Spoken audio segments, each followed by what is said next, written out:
Hello and welcome back to Up the Villa. Welcome to Transfer Hub, your home of Aston Villa's transfer news, links, rumours, noise, murmurings, incomings and outgoings.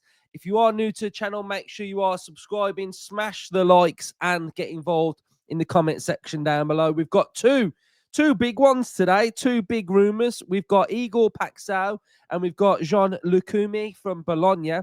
And something that I've been meaning to mention, like every time I do an episode, and I'm like, why didn't I mention this?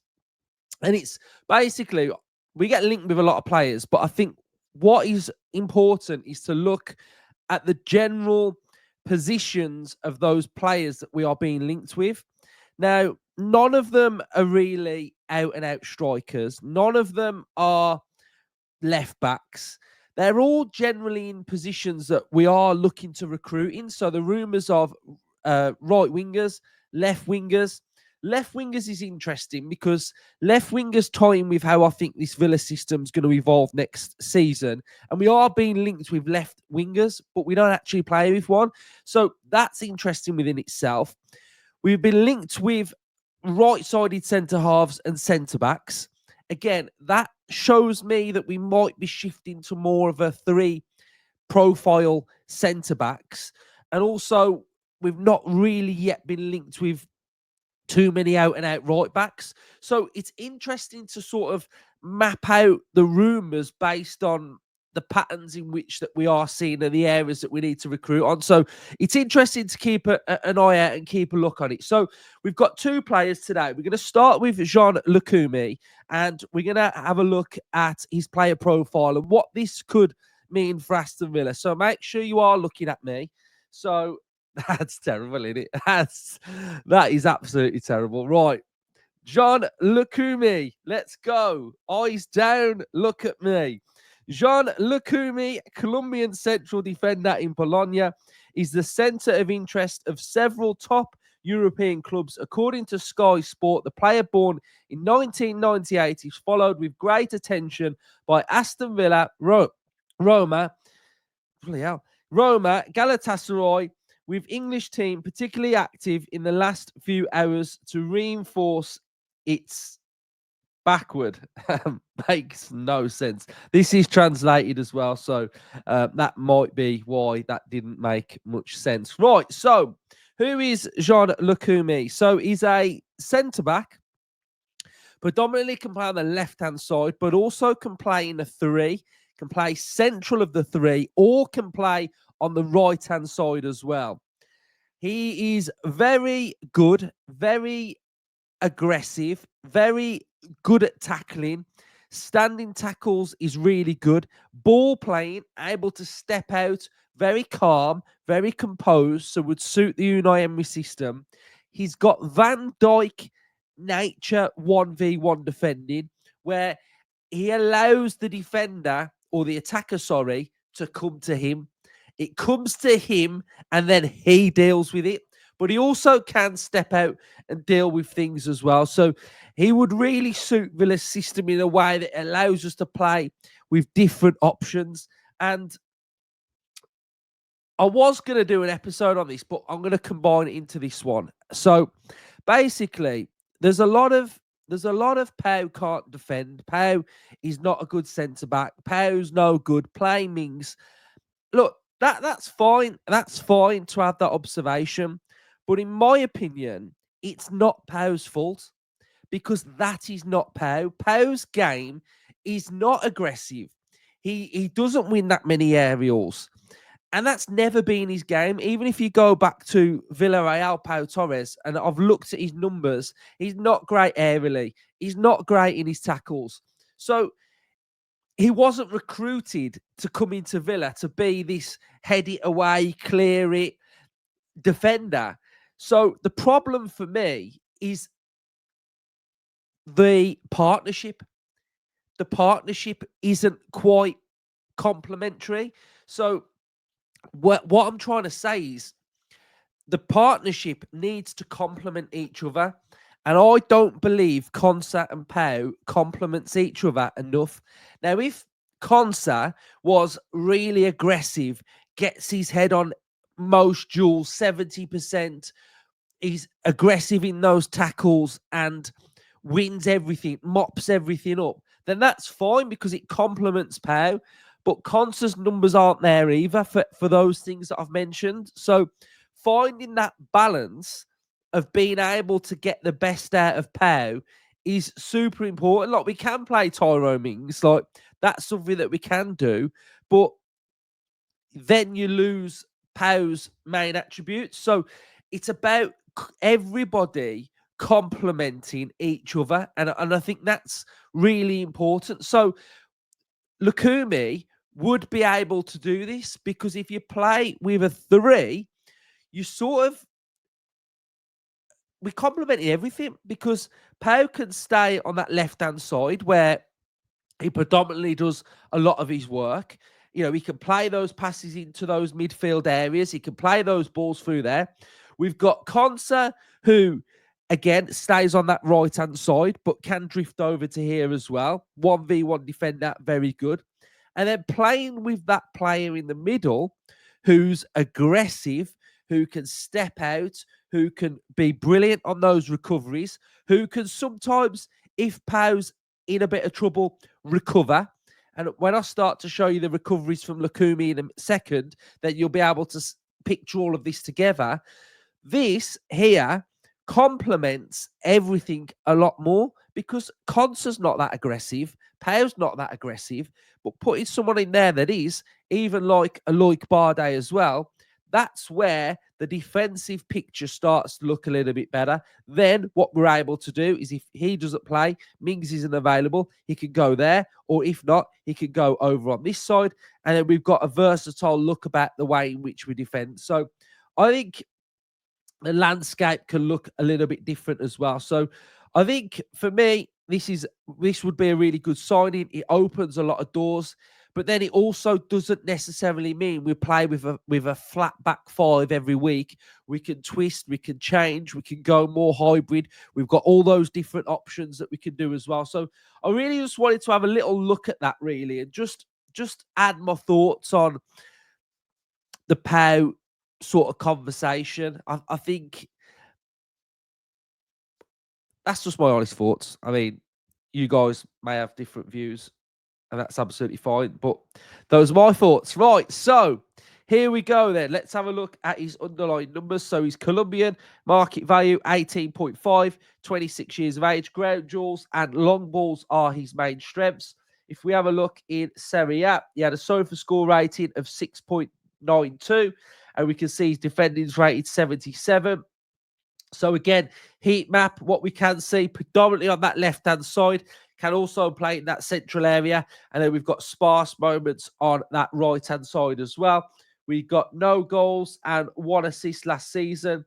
So we've got successful dribbles, 83%, total duels, 60. We've got ground duels, 68, and aerials, 50. Passing accuracy, 92. Own half, 96. Opposition half, we've got 84% as well, which is pretty high, to be honest. And then if we have a look at his stats more in detail, try and pick up on some of those progressive passes, 3.84. We've got progressive carries, 1.15. And then if we go a little bit more in detail on a complete scouting guide, I just want to have a look at, so passes completed, we're in the 88 percentile, passes attempted, 86, long passing, 90. We've got passes completed long, 97 percentile. And then if we just have a little look down here, tackles, 1.98, 85 percentile. Tackles in the mid-third, 98 percentile, which is really high. Blocks, 1.23. Carries, we've got 51.30, top 90. Total carrying distance, top 90. And then we've got, let's have a look what else. Progressive carries and carries into the final third, 0.83. Aerials, we are 1.63. Percentage of aerials would like literally half. So that's where I could see him fitting into the Villa system. And the rumor for this one was coming from that article that I showed you at the start. I wasn't sure whether I actually showed you where it was coming from. So next up, Next, we got two, guys. We've got two. And we've got Igor Paixão from Feyernoord. So, again, patterns. Where are the patterns? Does it look like Monchi has been scouting Eredivisie? Because we were linked with Bakayoko. We've been linked with Paixão. We've signed Redmond from... Is he from PSV or Feyenoord? I get a bit confused. Anyway, he's from one of those two teams. So again, so that's three players that we've linked with one. Apparently, we've signed. So it's interesting. So Igor Paixão has had a fantastic season, and he is like a hybrid version of Diaby and John Duran mashed up together. Lively, quick, fast dribbler, powerful runner, shoots from distance, scores from distance, really exciting player. And again, the best combination I can give is those two players mashed up together. So where is this rumour coming from? So it's coming from FC Rotterdam, who must be I will say in the know. Right, there is a lot of interest in Igor Paixão, but Feyenoord is aiming for a record transfer fee. From Rotterdam and England this weekend, there were sounds that Aston Villa seems prepared to do so, although a transfer is some long way off at the moment. Right, so Igor Paixão, 24 years of age, Brazilian, strengths, playmaking, positioning, and long shots, like I've mentioned. We've got an attacking rating of 73. He had a SOFA score rating last season of 7.61, which is absolutely massive. He's a winger that plays on the left-hand side. He played 34 games, started 34, scored 16 goals, 10 assists, goal conversion rate of 17%, passing accuracy 78%, own half 82, opposition half 67. We've got ball recoveries 3.1 per 90, successful dribbles 43%, total duels 51, ground duels 53, and aerials 43 as well. If we have a little look at his stats in more detail as well, we're going to do attacking midfielders and wingers for this one. And what you're about to see is that everything is green. We are very green, guys, which is what we want to see. So goals, 0.050, 95 percentile. Assists, 0.31, top 89 percentile. Goal and assists, 0.81, top 97 percentile. Non-penalty goals, 97 percentile. We can see down here now that we have got shot created actions, 5.08. So we are shooting. We are a volume shooter, which is something that we want. We shoot from distance, which is something that Villa sometimes severely lack. Is just shooting, getting our shots off. It's something that we need to be better at. Progressive carries, 4.32. Progressive carries into the final third, 2.38. Carries into the penalty area, 2.22. So he is a real live wire, and I think he could be brilliant on that left-hand side. He will have a lot of suitors, I imagine. But those are two rumours to Aston Villa. And again, if we just go and have a little look at the tactical pad, then what we are going to be able to see is, if I go back to the one that I designed earlier. Now, just checking. Checking we've got 11 players. Right. So, again, system tweak, system change. I think it's good to keep mentioning the different profiles and where they can fit. Paixão, left-sided winger, new winger on the left-hand side, your Villa front line, Maatsen stepping into that area through there. And then that's how this signing could make Aston Villa look as well. So, again, we linked with a really good player. You know, I think that's what's the beauty about Villa in a transfer window now, is that a lot of the players that we are linked with are actually really, really good. So, you know, people are telling me we linked with Mason Mount. Unfortunately, there will be no transfer hubs on Mason Mount. So there we go. So in other news, guys, Viva Garnacho! Viva Garnacho! Here we go. Garnacho in a Villa shirt. And yes, there's not much to read into this, guys. But it is funny that he's wearing Rashford's Aston Villa shirt, and we are linked with Garnacho. And Garnacho is wearing a Villa shirt. If this doesn't smell like come and get me, guys, then I don't know what does. But there we go. There's nothing in it because Frimpong wore a Villa shirt when Diaby played for Villa, and we didn't sign Frimpong. So he's been a bit. He's probably been a bit naughty. He's been a bit naughty, but there we go. He's on holiday, and he's got Rashford's shirt on. So interested.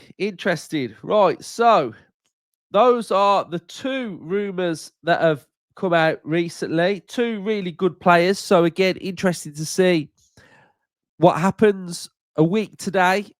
Is June 30th. So that's interesting in itself as well. So Villa fans, if you enjoy the content, make sure you are hitting that like button, comment your thoughts. Up the Villa.